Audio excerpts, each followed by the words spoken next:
If you're using Wrike on your iPhone and want to create a new project, this step by step guide will walk you through the process. So, first, unlock your iPhone and open the Wrike app. Now, wait for it to fully load and make sure you're on the main dashboard where you can see your tasks, folders, or projects. Now, once you're inside the app, look for the plus icon, usually located at the bottom or top corner of the screen. So, this is the button you'll use to create something new. Tap on the plus icon to continue. Now, after tapping the plus icon, a menu will appear showing different options like task, project, folder, or invite. Now, from these options, select project. Next, you'll be taken to the project creation screen. So, here you need to enter the details for your new project. So, start by tapping the project name in the title field.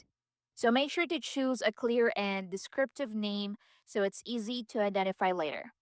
Now, below that, you may see an option to add location. Click on it and search for a project folder or space and click on save.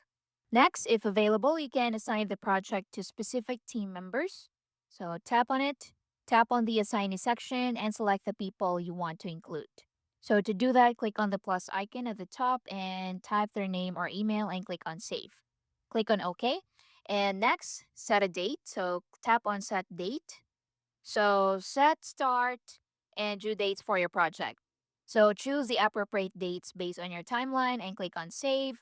Next, you need to add a description. So this is optional, but it's helpful if you want to include details about the project, goals, or important notes. So tap on description and tap in your description. So once you've filled in all the necessary details, click on create or save button located at the bottom corner of the screen. And the new project has been created. So you can now open it, add tasks, assign work, and start managing your project directly from your iPhone. And that's it. That's how you can add a new project on Write on iPhone. And that's it. Thanks for watching.